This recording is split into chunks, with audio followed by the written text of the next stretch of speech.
think it's fair to say, to quote the Gospel of John, no one has ever seen God, and no one will ever hear that hymn again in the church. How about that? Okay? Woo! Emily choosing the music and skipping town. There it is. All right. Drop the bomb on the rector. We should have said, not the gospel of the Lord, our gospel. This is our gospel. What you just heard read, John chapter 1, the prologue of John's gospel. Some have said it contains all of the Old Testament in 18 verses. This is our story. The Word became flesh and dwelt in our very midst.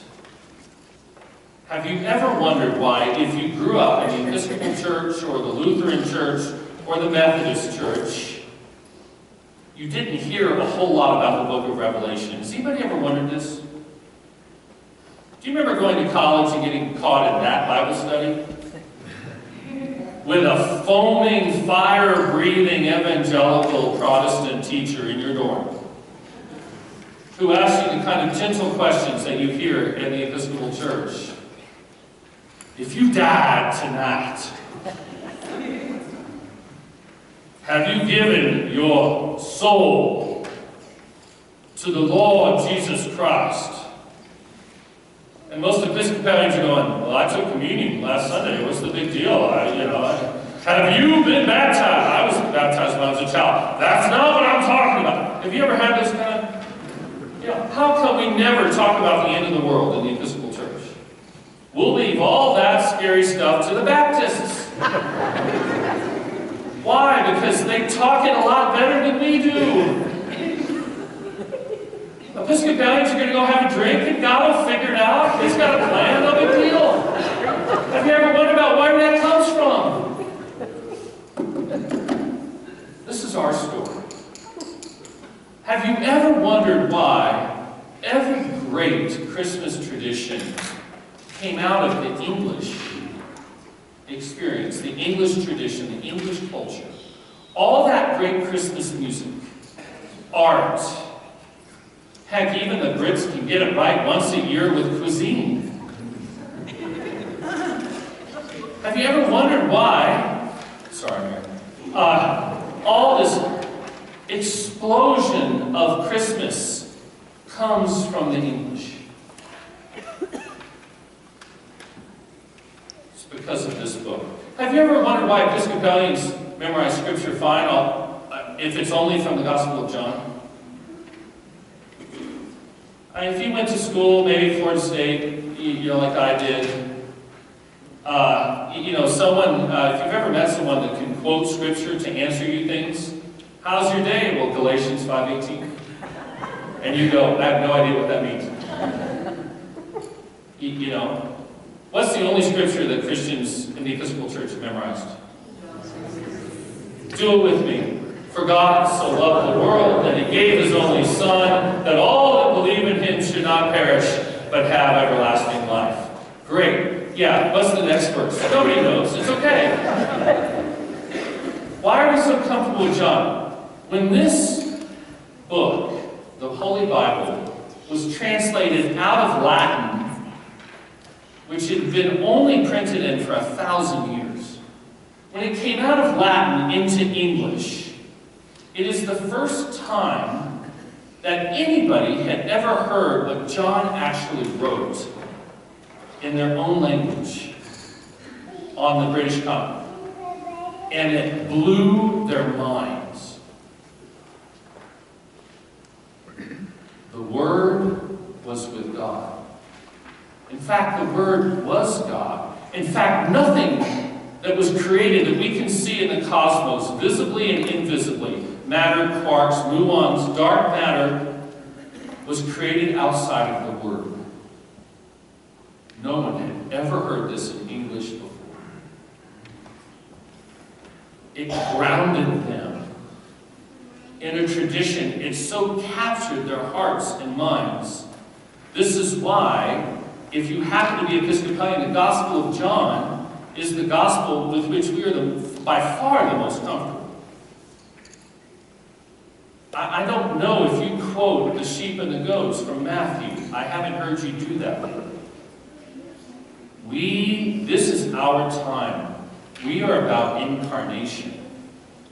The word is the English word for the Greek that John uses when he wrote, you just heard Steve read it, the Word became flesh. Basically, the Greek says that God put on a human coat and went walking around the neighborhood. This so captivated the English Reformation experience, it's totally changed how we see the world, whether you realize it or not. If the Word became flesh, then God actually cares what happens in people's lives. He's not up there waiting to punish us. He's not up there waiting to scare the pants off of us. God is in and around town here. Marriages, families, bedrooms, bathrooms, kitchens, human hearts, God is around here. And God cares a lot about what happens around here.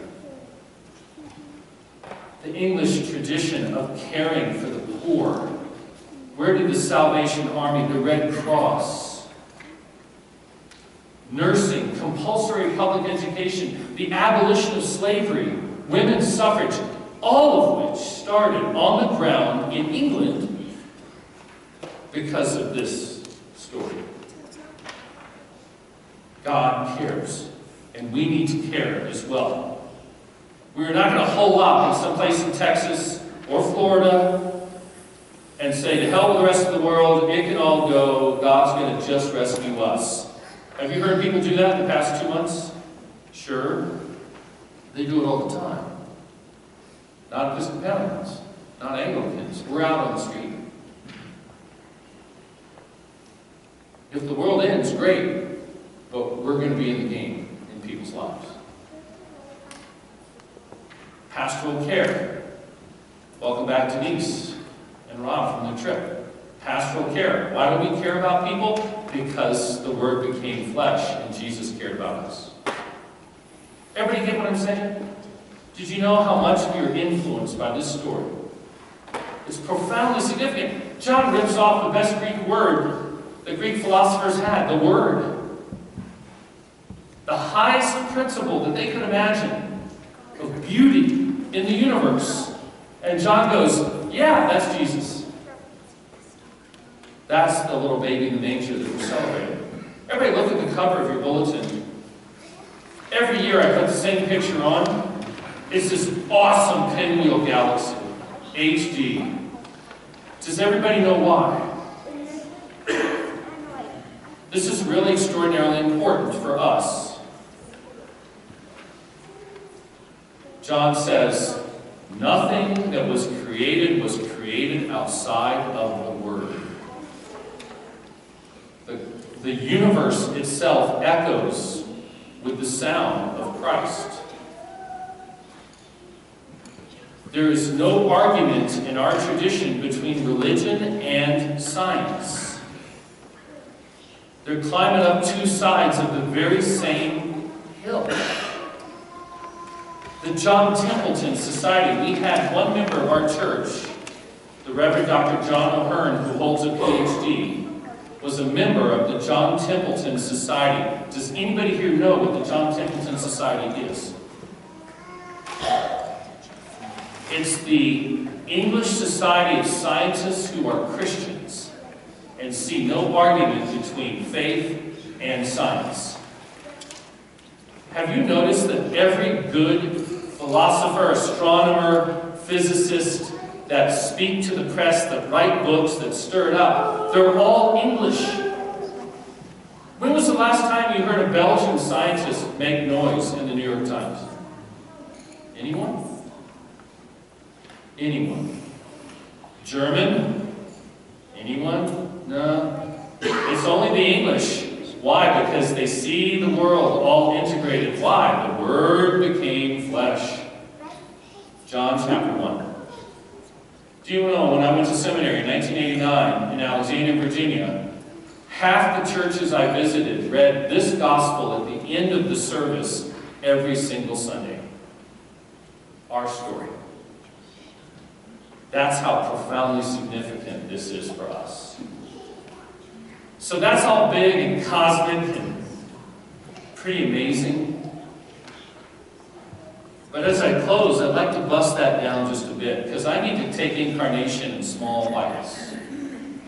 You know, the Word becomes flesh just in small moments with each one of us. I'd like to share some of my moments with you.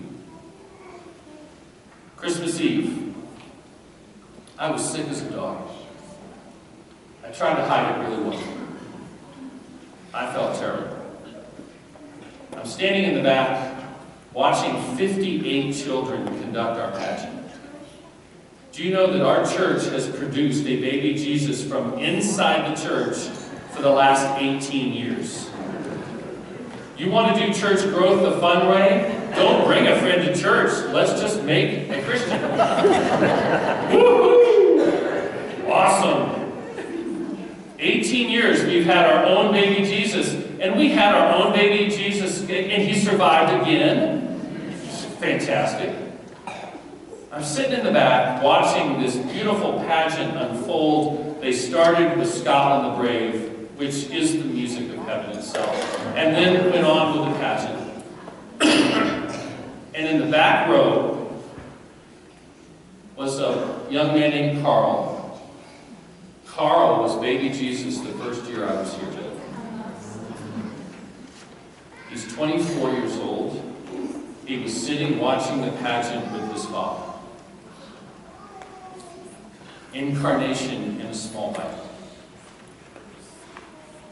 Do you know we had more angels at our pageant than we had in our total worship at that service the first 3 years we did that service? Unbelievable. Christmas came early for me. Let's go to Beaver Creek, 4:30. We only had 540 people this year. We were down a bit. 4:30 p.m. Was anybody there? You may happen to be there. I know the Mays were there. Yeah. And so you may not have seen all that was happening. Near the end of the service, we sing Silent Night. And we turn the lights down. Mark turned the lights. He plunged us, Pastor Mark, into utter darkness. No one could read the text. And so it's totally dark. The Christmas tree is lit. The wreath on the window is lit. Mother Emily and I kneel down and we're facing the window. And behind the altar is a family that sat behind the altar the entire time. So I'm looking right into the eyes of a grandfather sitting on the end who's starting to sing Silent Night. We were 6 feet apart. And as he starts to sing, he gets to the middle of the first verse, he looks down at his 5-year-old grandson. And he puts out his beautiful big grandfather arms. And he reached down and hugged his grandson. And he started to cry. His little grandson put those little 5-year-old little boy arms up right around his grandfather's neck. And they had themselves an incarnation moment. It was beautiful. They started crying. Emily was crying. I was crying. I couldn't say anything. Just to see the love that just spontaneously erupts at that moment. Beautiful. Incarnation in small bites. Vail, 8:30. This is when everyone's going out to dinner and had a few drinks.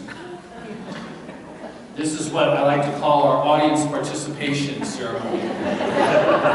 People tend to talk back to me the entire time, the beginning, why'd you choose this music? You know, why are you saying this in the sermon? And by the way, if you didn't know all the TV shows I cited, I wasn't talking to you. I was talking to people that are younger that don't usually come to church. You're not going to hear Dangerous Catch today, I promise. We finished the service, and I'm feeling just terrible. And I want to go back and get a glass of water, and this family that's been sitting the whole time near the front jump up, and they say, "Do you remember us?" And I say, no. They say, you did a renewal of our vows 15 years ago at our 5-year wedding anniversary, right after this service. And I said, I do remember you. Well, all of a sudden, these people start to walk up from the back of the church. The husband starts to look around with a confused look on his face. And the wife starts to smile and she says, you know, I have an idea. And the husband said, no, no. And I said, no, please, no. And she said, would you do a renewal of our vows right here again in 20 years anniversary? And the husband looks at me and says, did you know about this? I said, no, I didn't at all. And I had to take my Christmas brain out, put my wedding brain in. I called 2 couples, one of which I had married, to be witnesses. And right after that service, we did a full renewal of vows on the spot. And the daughter was the one taking the photographs. Last story. Thank goodness you all can't see past these doors. This is where the sausage gets made for church. I was in the middle of a full rector freakout at one of our later services. I was buzzing around, thinking everything was falling apart, and our former youth minister, Scott Green, who was serving that night, looked at me and said, Brooks, come here. He got this close to my face. He informed me that Jesus was going to be born again, and God didn't need my help. He then informed me to take 4 deep breaths and watch the best team of volunteer leaders either of us had ever seen do their job. I stepped back, and I watched the best team of volunteer leaders do their job and serve about 320 people. I had very little to do. It was beautiful. Very last story. Really tired, 10:30 p.m. Candlelit service, Beaver Creek Chapel. Catholics are flooding in the back because they come an hour and a half early to get their seat for midnight. So they're pouring in the back. I've preached and lost my voice. I want to put my feet up. I've had enough Christmas done.